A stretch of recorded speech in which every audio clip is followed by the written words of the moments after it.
Okay, we'll get started.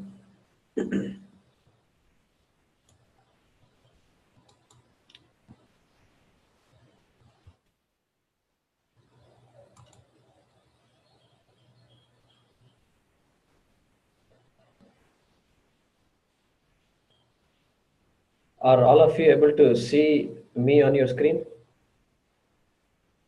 Okay, okay. Yes.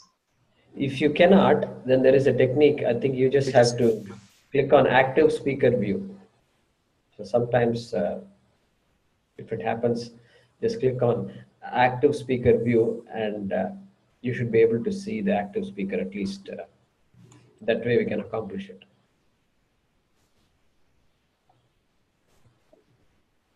Okay.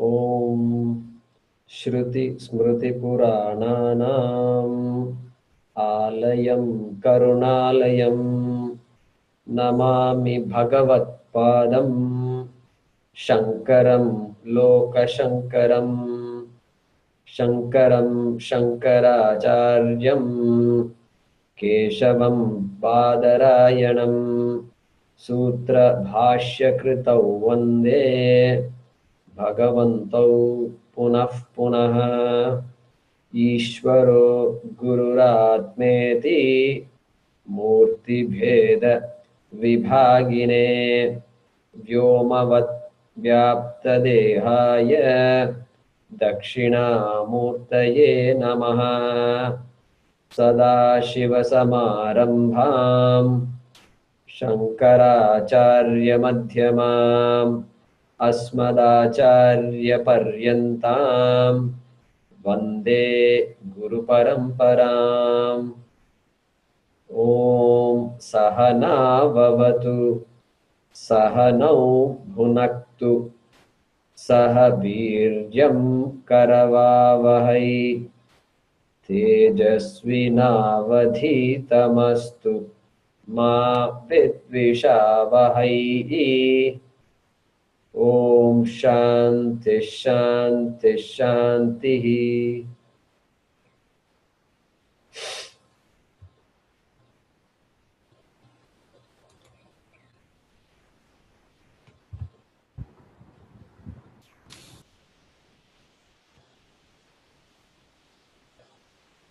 So this is the second class in our course called Introduction to Tattvabodha or Introduction to Vedanta through Tattvabodha. And once again, starting the class invoking the blessings of our Acharyas and our Rishis and Saraswati Devi and Dakshinamurti.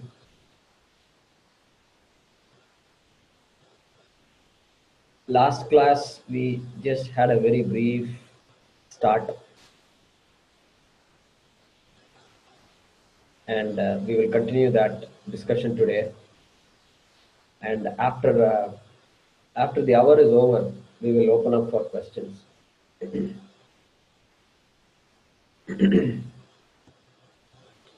So, as we said earlier, if any of you cannot see my face on your screen, then you can choose what is called active speaker view from the top right hand corner of your screen in a PC system, I think. In other devices, I don't know how it will work.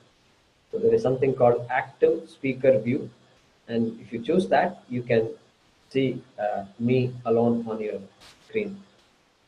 I have set it up so I can see all of you.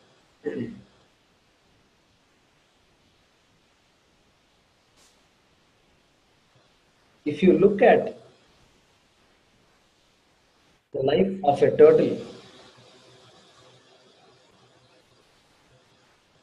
the turtle, let's look at a sea turtle. It's a big turtle. The sea turtle lays its eggs on the beach. It needs a very moist environment for it to lay eggs. So it comes to the beach, the mother turtle, we can call it that. It digs a big hole. So we are looking at a big turtle, right? Probably, it can easily occupy our computer desk. Can be that big, or perhaps even larger. It digs a hole large enough, and it goes and sits under the hole. And after some days, it lays a bunch of eggs, probably 100, probably 200. And then it comes out of the hole. It covers the hole with the moist, wet sand, covers it completely, and it walks away, goes back to the ocean. That's it, it's gone. And then after some time, after some days, in this moist environment, the eggs are all beginning to hatch. And I've seen this, I've not seen in real life, but I've seen it in National Geographic videos. Animal Planet, these kinds of things these days you can see a lot. And they all start coming out of this ground, and one by one, after that, fives, tens, they all keep coming out, small turtles. And they start dashing to the ocean. Nobody taught these turtles that they are somewhere inside. Nobody taught them they should dig themselves out and come out. Nobody taught them that they are on the bank of an ocean, they are on the seaside. Nobody taught them they should dash towards the ocean. Dashing, if a turtle runs, see, nobody has heard of a turtle running. If a turtle runs, this is the only time a turtle runs. It dashes to the ocean. It has to dash because there are all these seagulls and lot of birds of prey that are picking up all these turtles one by one. So that's why I suppose the turtle lays several hundred eggs so that at least a few turtles will reach the ocean. It reaches the ocean and then it swims. It starts swimming on day one. There are no swimming lessons for this turtle. They don't all join and said, we're all new babies. We need to learn to swim. Otherwise, we will drown ourselves. Like this, there is no lesson being conducted. They dash to the ocean and they are not looking for their mother. They are not saying, wait a minute, where is our mother? Where is our father? How come she left us like this?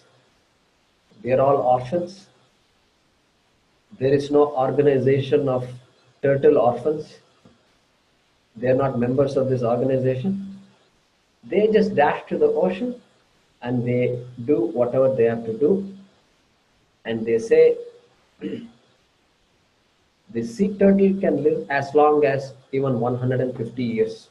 I've heard that. 150 years, I can't even imagine how long 150 years is. That long it lives. The pet turtle, I've seen in America, I saw some pet turtles. They have the small, hardly bigger than a palm. And they have it in some lakes and ponds and even some houses they keep these pet turtles. This pet turtle can live from 10 years to 80 years, it seems. I don't know who lives long, etc. So this turtle has gone to the sea, and in the sea it lives for 100 plus years. Now look at the life of the human baby.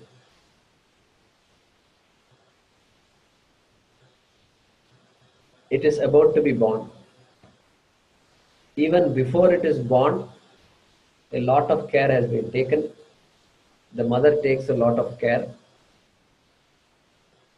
There is an entire medical system that has taken care of the mother, hospital visits, x-rays, MRI scans. We also know the gender of the baby before the baby is born. And now the important day has come and the baby is born. The world is watching. Parents are watching. Grandparents are on the phone. Relatives are there. WhatsApp groups are created and the baby is born. This baby is not like the tortoise or not like the turtle. He doesn't say, Mom, you gave birth to me 10 days late. I've lost 10 days. I need to rush. I've got a lot of things to do. No, this baby doesn't say that. This baby is crying loudly. And the parents are happy when the baby cries. In fact, they say if the baby doesn't cry, they have to tap the baby because we don't know the baby is breathing or not. So the baby cries and everybody is happy, everybody sheds tears, and the baby is taken home. Weeks pass. This baby is helpless. It is lying on its back. It is sleeping most of the time, 20 hours maybe in a day initially, and all it knows is to cry. And when it cries, mom knows what to do and it goes back to sleep.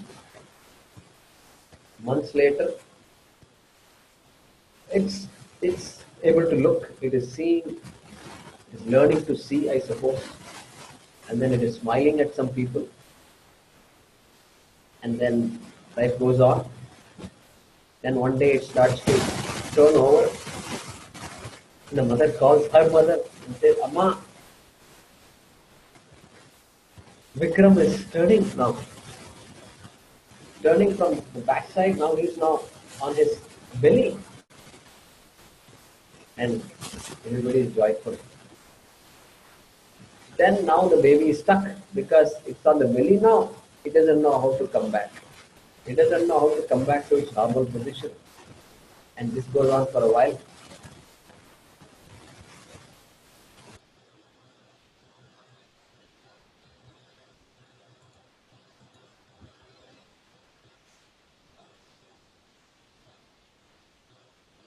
So we were talking about this baby, this human baby, and it is so helpless.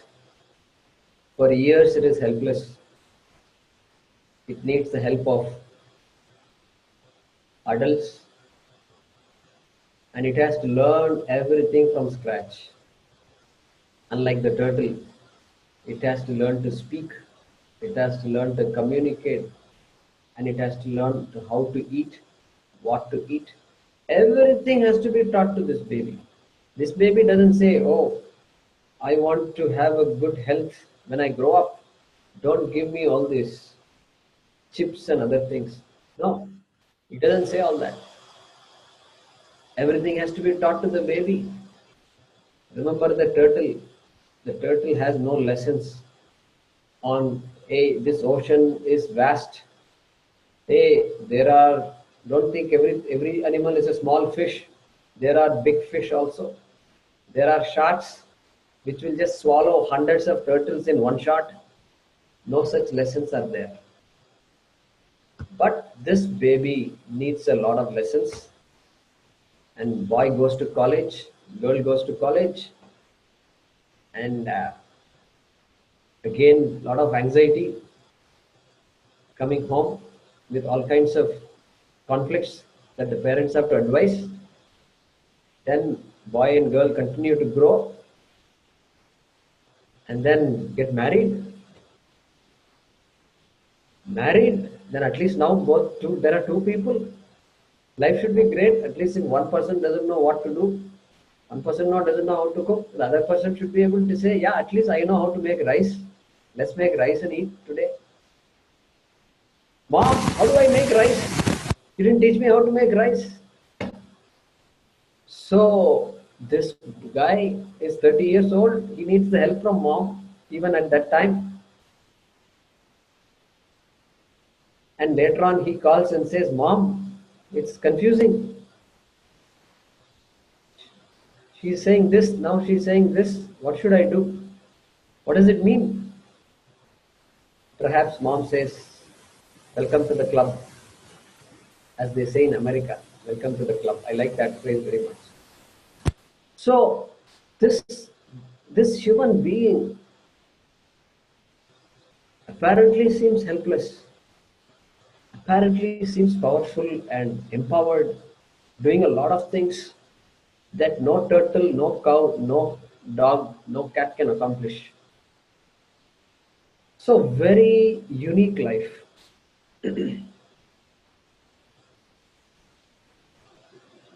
And this human being is the one who says, I'm happy, I'm elated, I'm sad, I'm depressed, I need help. This human being says that. Nobody, I've seen so many National Geographic videos for many years, ever since I stopped watching TV almost 10 years ago or whatever. Nobody told me this is a depressed lion. This dog is depressed. No owner told me this dog is depressed because the owner is not taking care of the dog properly. Nobody told, we never heard of a depressed dog or a cat, depressed pet, a wild animal that is depressed. We've never heard of that. But the human being, please, so talking about this human being, that being needs so much help during the process of living. Yet, and some people, I remember in one Bhagavad Gita class, one of, one of our friends asked, isn't it better to live the life of an animal? They don't seem to have any problems. They don't need hospitals. They don't need police force. They don't need a judicial system. They don't need all this administrative system. They don't need electricity, this, that. All these systems they don't need, and they don't seem to complain also. So not only should they not need, but they should not complain also. So neither is aware. They don't need it. Wouldn't it be nice to be an animal? But the Shastram says to get the birth of a human being is one of the biggest blessings. Why? Why should the Shastram say that? What is the logic? Shastram says Durlabham Trayame Vaitat. Viveka Chudamani, second verse or third verse, I think. Devanugraha Hetukam. There are three things that are impossible, very difficult to achieve. Durlabham Trayam Evaitat. Devanugraha Hetukam. These three difficult things can only be achieved by the kataksham of Ishvara, of our gods. What are they? Manushyatvam, Manushyatvam, human life, apparently very difficult to achieve. Then Mumukshutvam. Mumukshutvam means a desire for seeking liberation. For now, let's just leave it like that. That is unique. And then Mahapurusha Samshraya. Mahapurusha Samshraya. association with Mahatmas. These three things are apparently very difficult.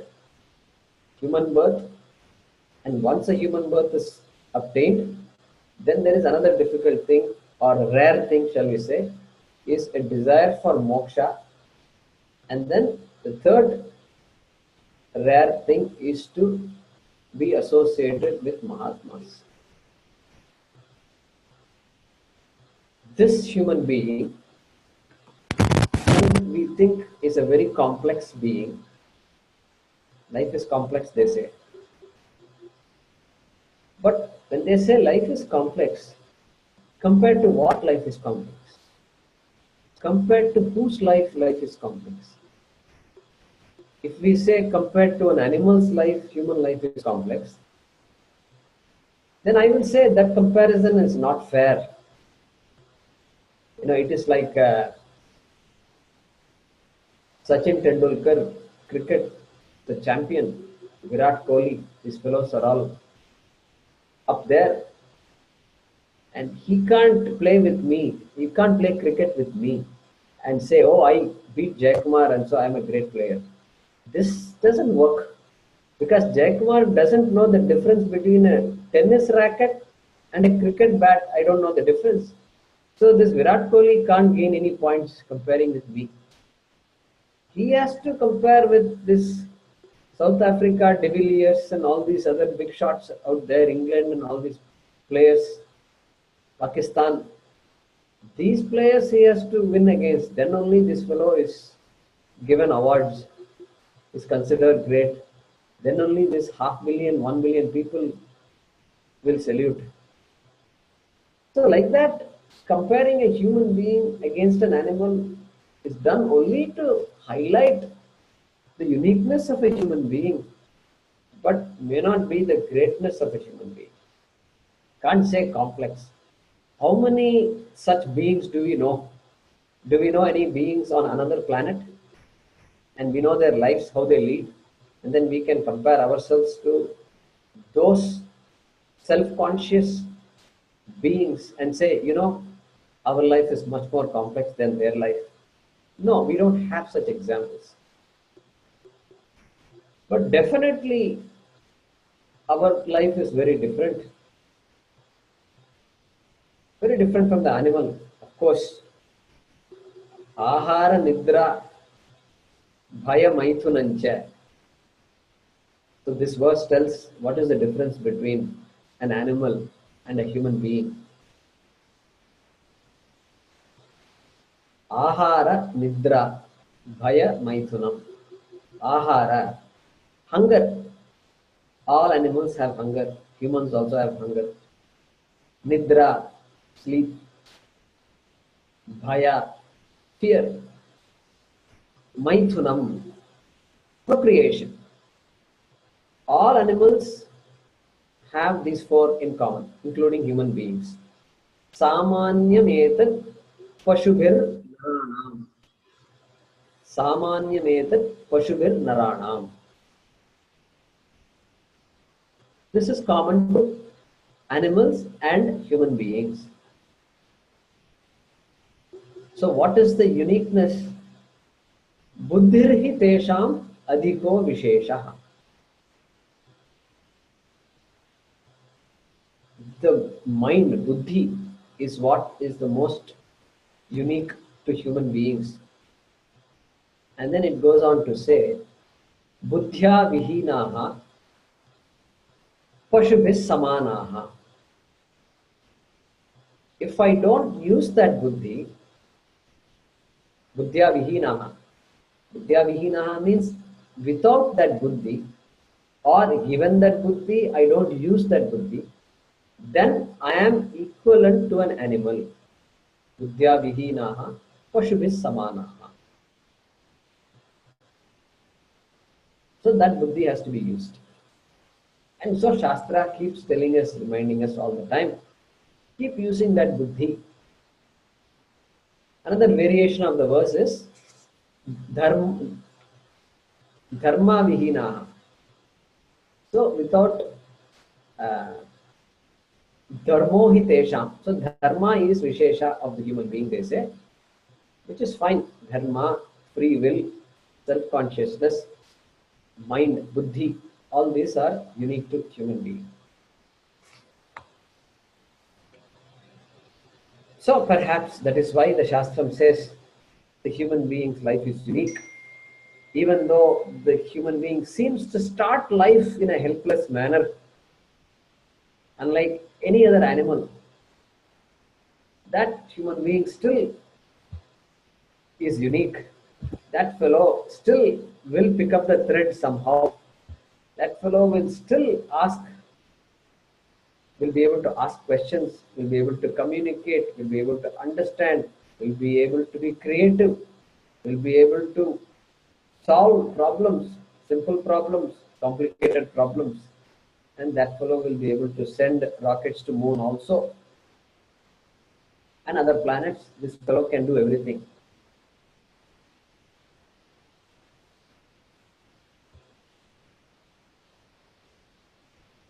So,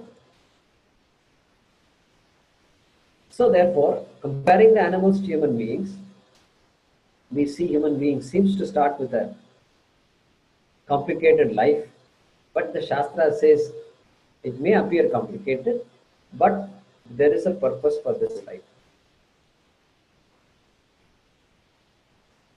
And so, knowing such differences, we can ask, what is the goal of this animal?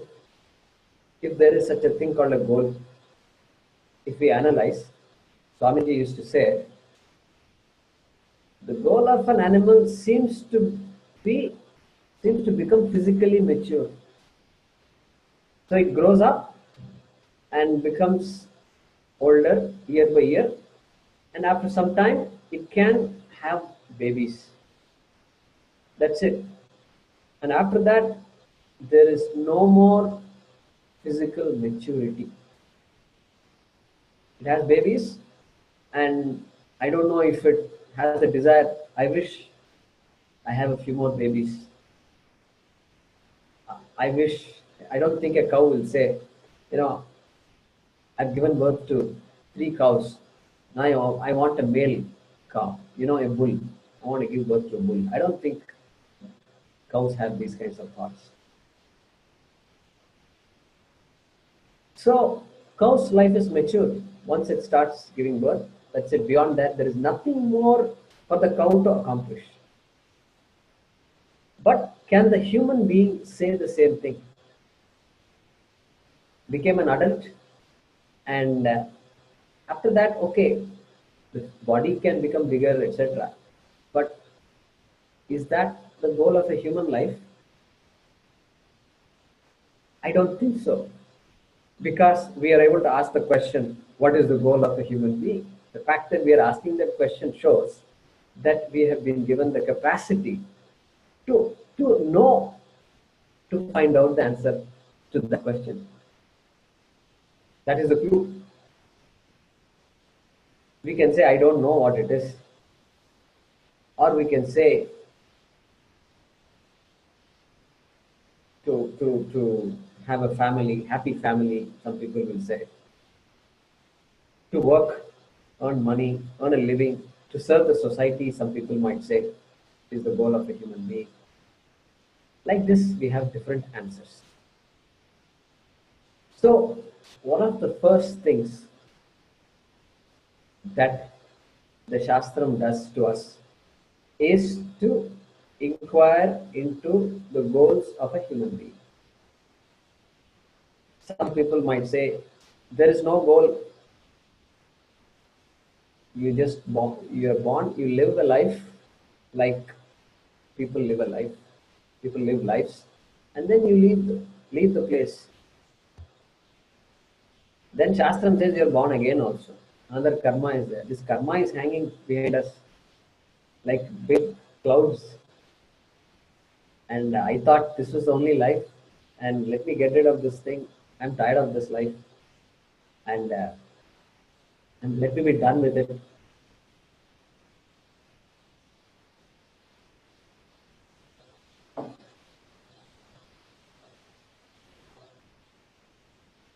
So if I can say, let me be done with it, so that I don't want to suffer this kind of life. Shastram says sorry to that. At least our Shastram says sorry. There is some karma. There is a way out of this, and that is why this human birth is unique, and we must use this life to understand what is the reality about this karma. So, one of the first things we do is to talk about this goals of a human being. Just before going to that, we talked about physical maturity for the animal and for the human being. But for the human being, there is also emotional maturity, right? So I'm an angry person. Whenever I look at somebody, I can have a conversation, but very quickly I start shouting at that person. Angry person. I can be an angry person, or I can be a balanced person. I have the ability to be disciplined over my anger. Even if I get it, I can control it. I can be an aggressive person. Whatever I seek, I go aggressively, ignoring all feelings, all sensitivities. Or I can be a sensitive person.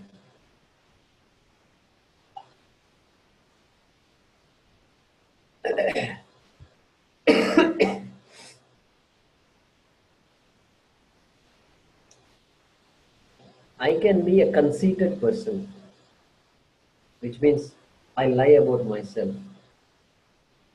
Somebody asked me, hey, what happened? I've been trying to reach you all morning. Where were you? I said, I don't know, I had a very important appointment with the mayor of Coimbatore. He has no way to verify, and I am trying to present myself. I don't even know who the mayor is, but I say I was with the mayor of Coimbatore. Conceit. Or I can be a person who is happy being myself. So look at that. Look at how much room there is for the human being to grow. In America, I heard this phrase. They will say, grow up. They'll say, grow up. Hey, what grow up? This fellow is already 50 years old. What more is there to grow up?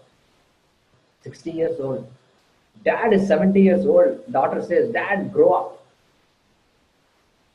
Not even daughter will say. Even the granddaughter will say. Grandson also can say, oh, granddad, you don't know anything. You don't know anything. Technology and all, of course, grandfather is just struggling with all these smartphones and all that.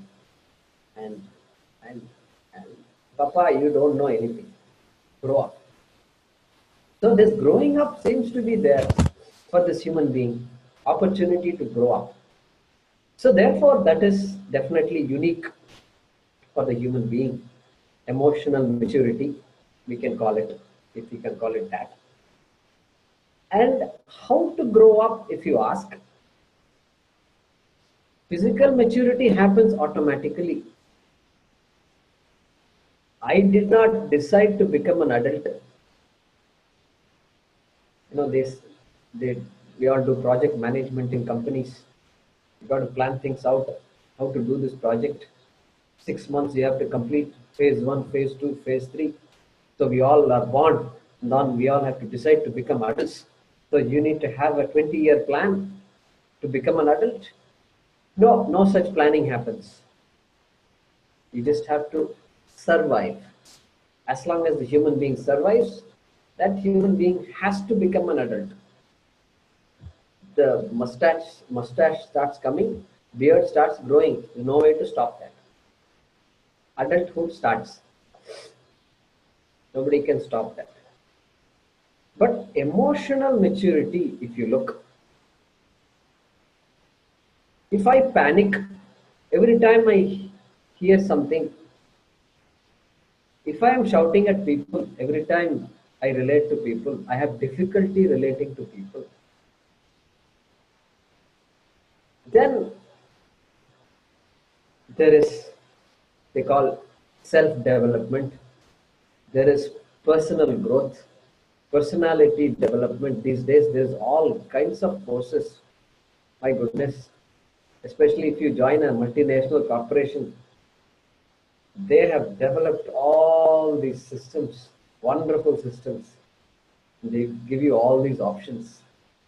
And sometimes these are not optional courses because they want these employees to work well. See, they don't care if the employee is compassionate. All these qualities they don't care about. But they do care about working together. Can these guys communicate properly? Communication is a very big thing in companies. Can these guys express ideas properly? Can these ladies and gentlemen, can they work with each other? Can they talk to vice presidents and presidents at the same time work with employees, new employees? So personality development, that has to come from one's own initiative. Each individual has to decide. I'm constantly worrying about myself. I don't want to. Nobody wants to worry about themselves. Nobody gets up in the morning and says, ah, last 1 month I've been very happy. I wish today I constantly worry about myself. I wish the next week I'm always sad. I've not heard anybody tell me this. Last week I got a call. Somebody called me and said, Anna, I feel like giving up my life. This is the call I get. And that person obviously doesn't want to give up their life. That is why they called me. So nobody wants to be sad. Yet we become sad. Unfortunately, in our studies, we've studied so much, so many years of studies, 12 years of schooling, and another few years of college, and perhaps for some of us even more years of masters and things like that. We've taken so many courses on so many subjects, but I have not taken, at least I have not taken a course on how to be happy. I wish somebody had taught me that. I wish there was some course. Perhaps these courses on psychology talk about happiness and sadness. But I've never heard anybody come to me and say, this course that I took in college, how to be happy, changed my life completely. Finally, I learned how to lead a life properly. Nobody told me that. So, this, we all want to be happy, but we all find our own ways, I suppose, to be happy. Lead a family, have a nice job, etc., etc. And some of us are perhaps leading happier lives than others. But wouldn't it be nice if we ask the question, hey, what is the goal of your life? If somebody were to ask us, what will be our answer? Can we say the goal of life is to have a family, a happy family with children and grandchildren, etc.? Can we say that? We can't say that because there are many people who seem to be happy without a large family. Many people who seem to be happy without a family itself. There are many single people who seem to be happy. So therefore, we can't say having a large family, etc., is the goal of our life. Can we say having sufficient wealth, enough wealth so I can do whatever I want?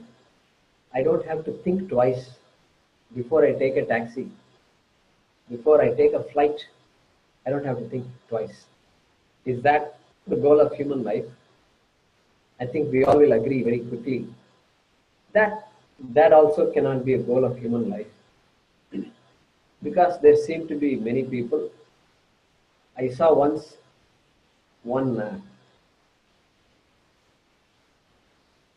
there is a lady, there's a maid working in somebody's home, and she was advising the Swami.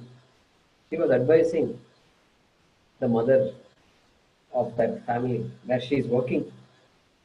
So the employee was advising the employer about certain things, and how not to worry about your children and things like that. And suddenly it struck me, oh my God, look at this. So this lady who is working has to borrow money. She borrowed money to when her husband got hospitalized. She doesn't have money. She doesn't have insurance and this and that. But she seems to be stable, emotionally stable, and she seems to be more or less happy. I won't say very happy and all that, but she seems to be fine. She doesn't complain. So we can't say having a family, we can't say having a job, we can't say any of these things can be a goal of life. So then we have to ask the question, what is the goal of life? So this is where we are now entering the topic of what the Shastram calls as Purushartha. Purushartha, the Sanskrit word which means Purusha here means human being. Artha means what is sought after. Purushartha means what is sought after by a human being.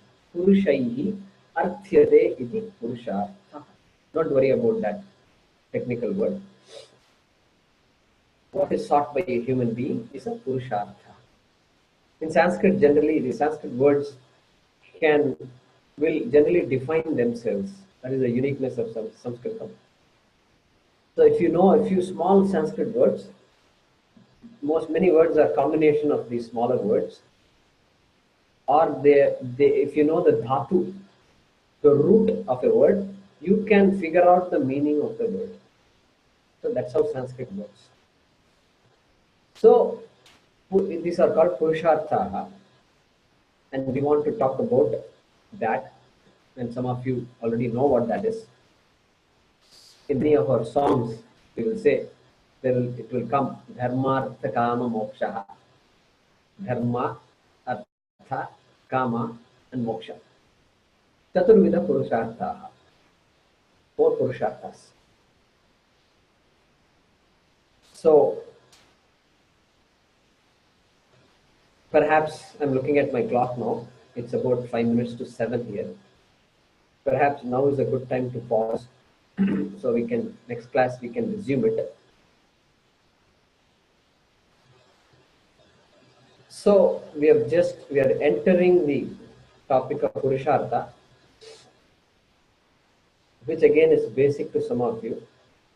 And as I mentioned in the last class, the next few weeks or few classes, the class will progress like this, gradually, introducing the topic of our chapter itself, Vedanta. We won't be talking about Tattvabodha for the next 6 to 7 weeks. So if you think, those of you who have studied under Paramarthanandaji and others, if you think this is basic, you are welcome not to attend the classes. And last emails, I mentioned things like,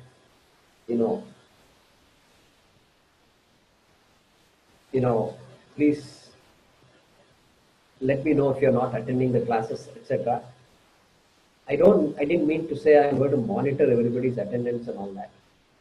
The reason I said that was that there were a lot of people who told me that we will wait for you to either start another class or join this class if there is room for that many people. And they asked me to send links to these classes. So I was a bit anxious to make sure that those who are, there are about 35 or 40 people I think that we have added in this group, and now there are perhaps 25 people here, which is fine. So I just wanted to check if those who have been invited to the class are indeed interested in attending the class. That was my reason for saying that statement. So it's not that I'm monitoring these attendances. It's not that you should tell me if you're not attending and all that. That's not the point. Our focus is on the teaching. So please attend whenever you can. But I will tell you that the class will progress gradually and systematically. And like next class, we will learn Purushartha. And it will be good to know, if you don't already know what this Dhamma Dhamma Moksha is, it will be good to get that under your belt, as they say, so that we can move on. Next time when we talk about Artha, you know what Artha is, you know what Kama is, etc. And these are elaborately explained by the Shastra. We may have some rough ideas of what these things are. We will formalize those ideas. So,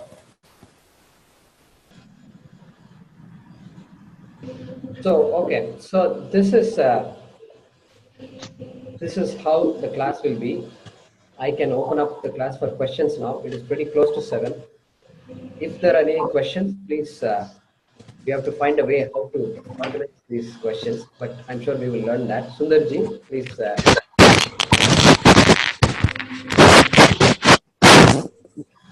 Okay, so I have muted all of you again. And Sundarji, go ahead and unmute yourself if you can. Okay, so let me unmute yourself. I have just unmuted you. Yeah, see, thing is, we say people with buddhi. You said about that, right? I mean, we are differentiating ourselves from animals to ourselves with respect to the buddhi. What about people without that buddhi swavadinam illadava? We say, right? We say people without buddhi swavadinam. How do you differentiate them? I mean, they say they are nearer to God because they don't think about themselves. So let me translate the question. So Buddhi Swadhinam, if I understand what you mean, Buddhi Swadhinam means it can mean 2 or 3 things. It can mean at least 2 things. One is somebody like a mentally disabled person. They say Buddhi Swadhinam illai. So mentally disabled person, it's a disability like any other physical disability, and that person also leads a life like everybody else. So we don't necessarily, Shastram does not necessarily differentiate that person from other human beings. Everybody needs the help of the Shastram and will get the help of the Shastram. And there is no telling this person whom we say is mentally challenged. I think we should use the word, politically correct word is challenged. So that person, there is no guarantee that that person is any less qualified than any other person to appreciate the Shastra. In fact, I've seen some people in the ashram who are either unable to hear properly or even see properly, but they are able to grasp the teachings very well. I don't know how it happens, but this is Bhagavan's gift for people. So we don't get in the way of Bhagavan in these matters. And another Buddhi Swadhinam, I don't know if there are any other meanings, but this is the popular meaning of Buddhi Swadhinam, Illadava. And if you mean somebody else also, please feel free to tell me what that is. Okay. Any other questions?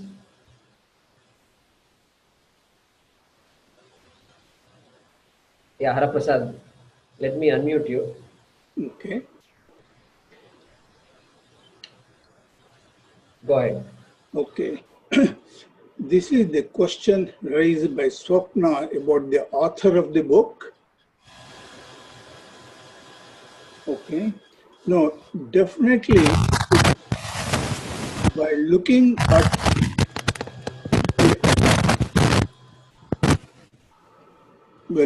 at the appellation given to Vasudevendra, it can be said that the Shishya of Vasudevendra wrote this, and definitely it cannot be Adi Shankaracharya.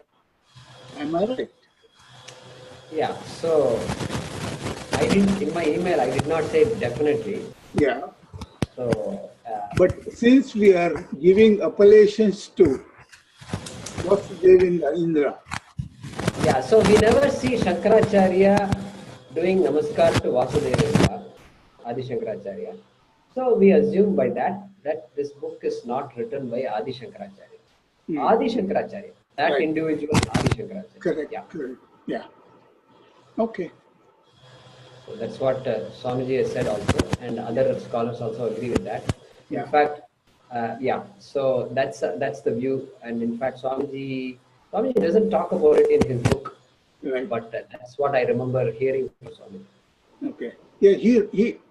He does talk about the author, and because of that, Kanchi, he says come about treating.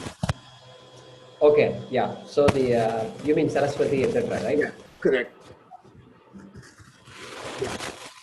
Okay, I've muted yourself. Any other questions or any administrative questions or anything like that? Yeah, Kedarnath ji.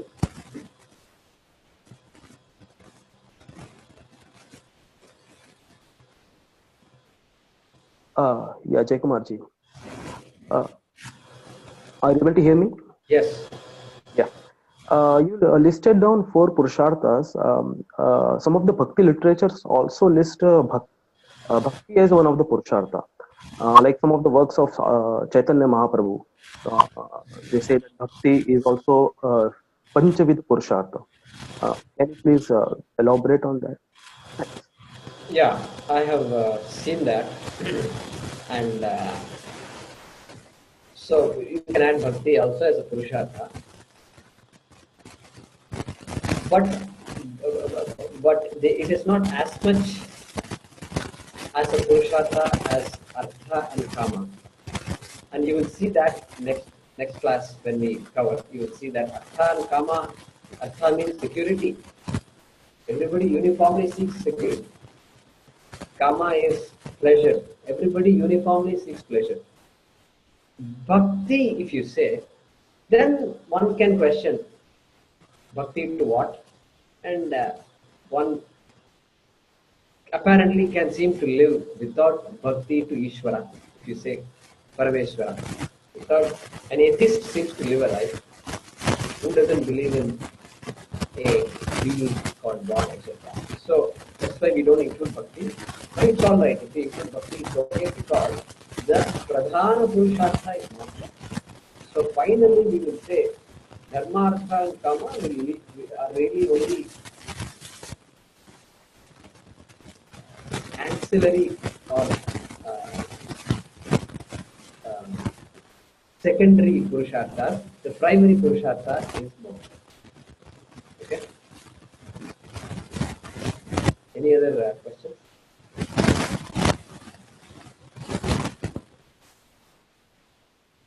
Yeah, I unmuted Sundarji. Can you repeat the 4 qualities that you said? Ahara, Nidra, Bhayam, then? Maithunam. Maithunam. Maithunam. Okay. All right. Thank you. Yeah, Ashutosh. So this is more of a general question. Why is it called Purushartha? Why not Manushartha? Like when you say like, are we? I know we are not excluding three, but like in Sanskrit, how exactly are we actually defining, the genders, and how are we actually saying here Purushartha instead of, not really saying Manushya? Yeah, yeah. So I'm going to mute yourself again. So see, the the actual meaning of the word Purusha in Sanskrit is Purau Ushati iti Purusha. Pura means this city called the body. Okay, this city called the body. The one who lives in that city, like we all live in our own cities, different cities. The one who indwells that city is called Purusha. That is the meaning of the word Purusha. That is one of the meanings of the word Purusha. There is another meaning. Sarvam Purayati iti Purusha. Means one who fills up everything is called Purusha. We are going to learn that Atma, everything is Ishvara and everything is Atma and that Atma is Ishvara. This is Vedanta. We are going to learn that. And so this word Purusha already has that message, which is the one Sarvam Purayati, one who fills up everything. So these are the Vedantic meanings of the word Purusha. Then colloquially, so in Tamil, for example, we use the word Purushan. Purushan means husband, not even male, means husband only. And then yes, Purush, when we say in Hindi, mein Purush bolte hain, so it generally means male, right? Man. And so here, Purusha doesn't mean man, and Manusha has a different meaning. And Nushya, I think Manu, the descendant of Manu is a Manusha. Manu is told in our Shastra as the one who started the human race, so to speak. So therefore, we are all Manushyas. That is the meaning. So here we use the Shastram uses a respectful word, and the respectful word is Purusha for all of us. Okay. Okay. Any other questions?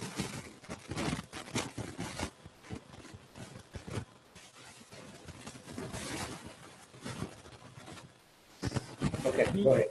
um, human beings, they say that we have six senses, right? Is that kind of that?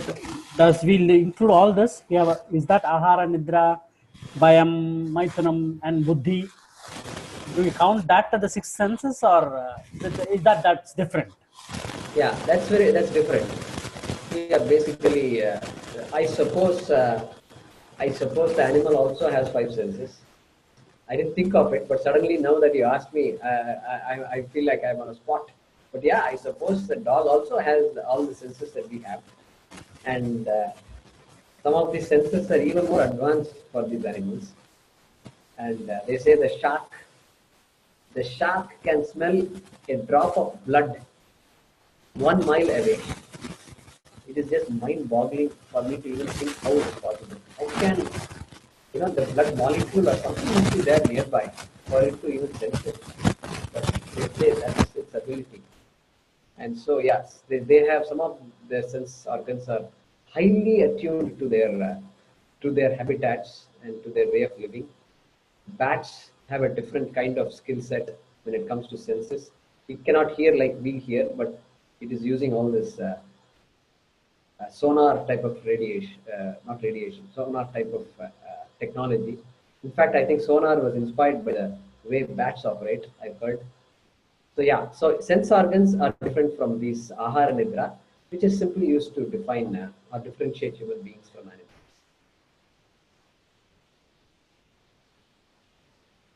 Any other questions, concerns? Okay, so we will stop with that. We will conclude with the prarthana. After that, just a few administrative things we'll talk about.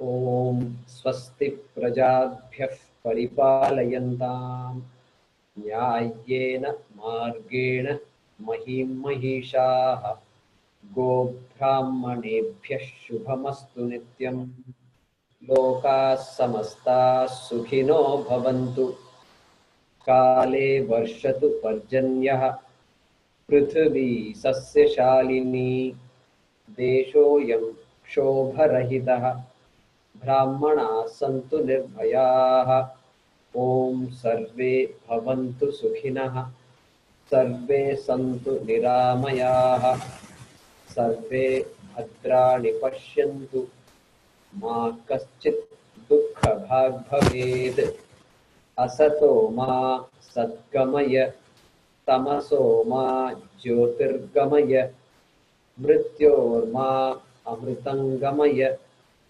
ॐ पूर्णमदः पूर्णमिदं पूर्णात् पूर्णमुदच्यते पूर्णस्य पूर्णमादाय पूर्णमेवावशिष्यते ॐ शान्तिः शान्तिः शान्तिः हरिः ओम श्री गुरुभ्यो नमः हरिः ओम।